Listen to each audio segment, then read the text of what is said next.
Hello children, welcome back to Sony Mem's class. Today we are going to do the first chapter of your NCERT book Hornbill. The name of the chapter is The Portrait of a Lady. What do you mean by portrait? Portrait is a sketch drawn of any person or a thing, written by Khushwant Singh. In this story, Khushwant Singh is describing about his own grandmother, and he is talking about the relation which developed between both of them. The theme of the story is based on the bond between two people, a close, intimate relationship. So, before moving further, let's talk about the author. Khushwant Singh was an Indian novelist, lawyer, journalist, and politician.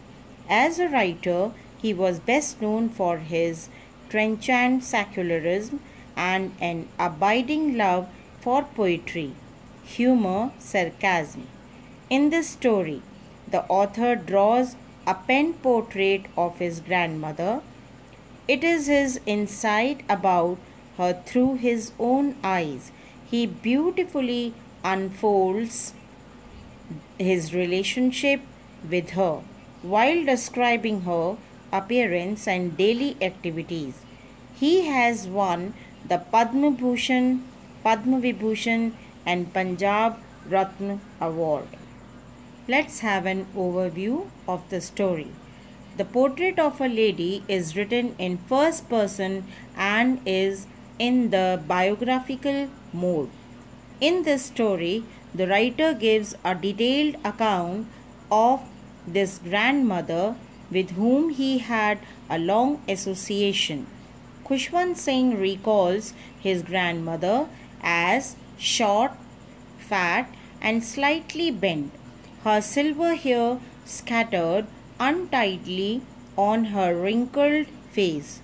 She hobbled around the house in white clothes with one hand resting on her waist and the other telling the beads of her rosary. Khushwant Singh remembers her as not very pretty but always beautiful. He compares her serene face to that of a winter's landscape. This is a poignant portrayal of grandmother of Khushwant Singh and description of intimate relationship between author and his grandmother. In this module, you will be able to trace the development of the bond between grandson and grandmother, as shown above in the graph, divided into three phases. Now, phases means children, three parts. Now, what are those? As shown in this graph, how their relationship set up and how it reached to the climax, then how there was a downfall, and at the end resolution. Now, it is divided into three phases. First phase is exposition, in which he talks about his childhood memories. Then the relationship rises, reaches to the climax, and then there was a sudden downfall in their relation and ultimately resolution. Now let's talk about the first part, that is exposition. This phase describes memories of his childhood. It begins with the description of happy childhood spent in village of Punjab, where his parents left him with the grandmother when they moved to city. He was affectionately looked after by his grandmother and both became close friends. Next phase is rising action, in which he describes daily routine in village with his grandmother.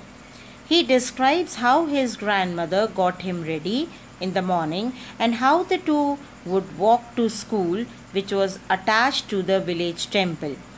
While he studied in school, she would sit in the temple reading the scriptures. Then the two would walk back home feeding stray dogs stale chapatis. While in the village, the writer spent all his time with his grandmother, and so their relationship was very intact.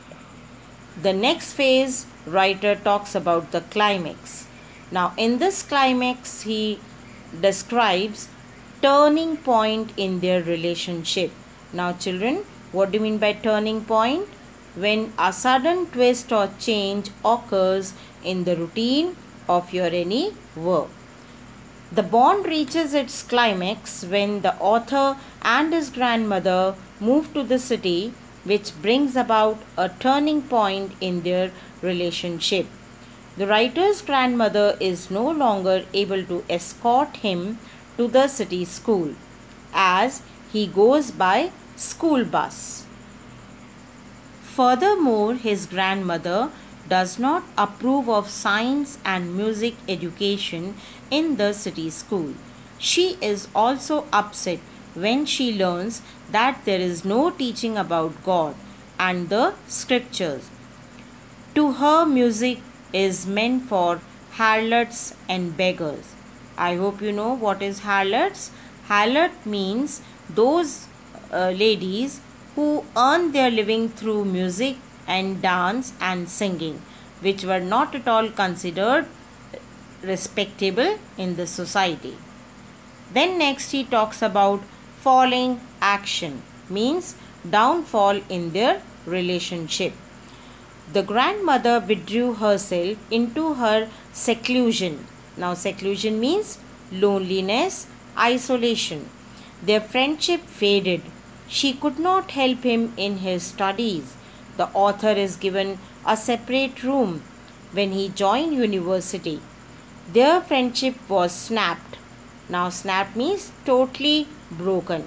A wide gap occurs in their relationship. She accepted her seclusion with resignation.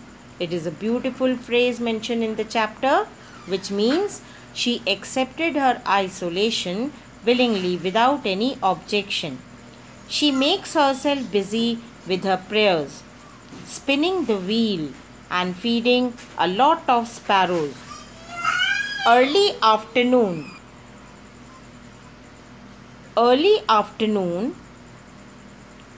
she makes herself busy with her prayers. Early afternoon for half an hour. The author went abroad. She saw him off at the railway station. Now the last phase of the chapter, that is resolution. After 5 years, when the writer returns home, he is surprised to find the grandmother receiving him on the station. No change in her appearance. She is so happy that she sings welcome songs of homecoming warriors. Here metaphor is used, children. The grandson is compared to those warriors who return back after winning the war. By beating dilapidated drum and tires herself for the first time, she skips her prayer. Next morning, she takes ill and tells the family that her end is near. Her words prove prophetic.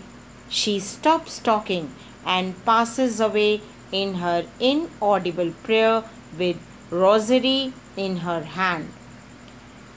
As the family is busy preparing for her funeral, thousands of sparrows are seen all over the veranda and also in her room.